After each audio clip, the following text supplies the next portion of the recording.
ॐ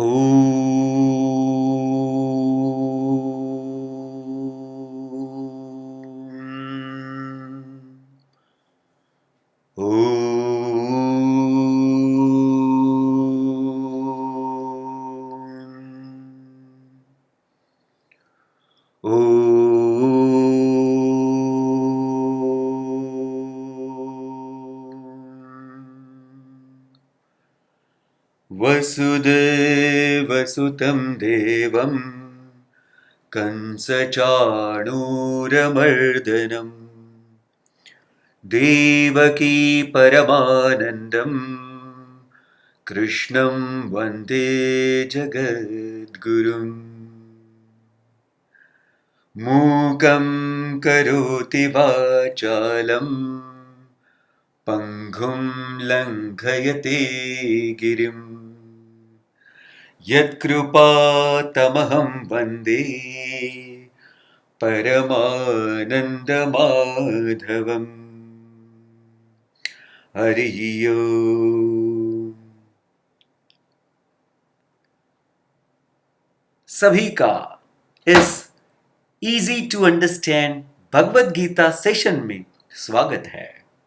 और भगवान अर्जुन को अभी एक सुंदर बात कहने वाले हैं।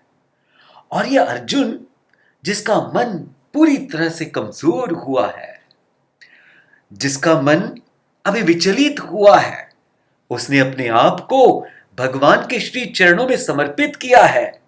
और भगवान कोई चमत्कार नहीं कर रहे अर्जुन के लिए, भगवान ज्ञान का भंडार खोल रहे हैं ताकि अर्जुन का विचलित मन स्थिर हो और उसका जो कमजोर मन है हो उसमें ताकत आकर के वो अति स्ट्रॉन्ग बलवान हो जाए।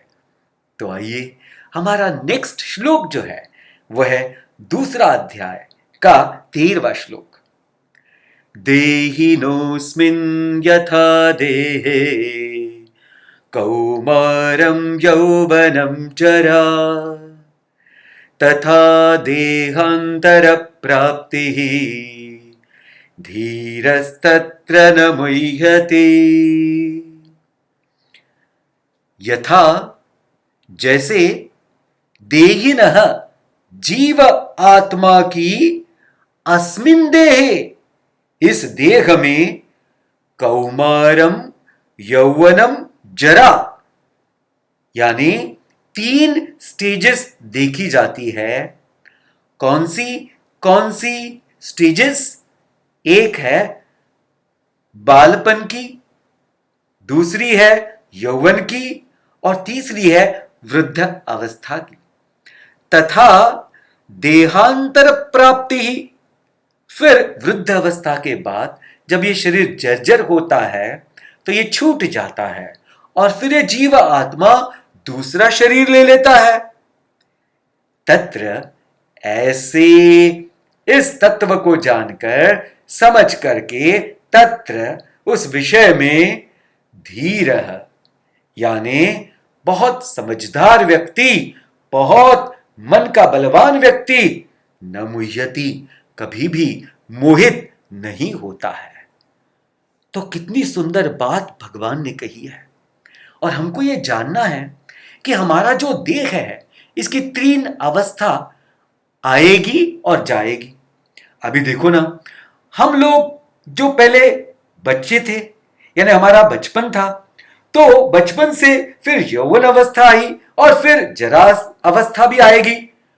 तो अभी ध्यान से सुनिएगा, इन तीनों अवस्था को जानने वाला कोई तो है।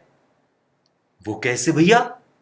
वो देखिए ना, जब बचपन से यौवन अवस्था आई और ये शरीर में जो बदल हुए हम उसको जानते हैं, हमने उसको जाना है। और यौवन के बाद जो अभी धीरे धीरे ये आगे बढ़ रहा है वृद्ध अवस्था के लिए, उस बदल को भी हम जान रहे हैं। इसका मतलब जो बदल को देखता है वो कभी बदलता नहीं। One who sees the change is changeless. Therefore, understand you are changeless. ये शरीर की अवस्था आएगी और जाएगी भी, दूसरा शरीर भी आएगा, लेकिन आप वैसे के वैसे रहोगे। इसलिए इस बदलने वाले स्टेजेस यानी अवस्था से हमको विचलित नहीं होना है।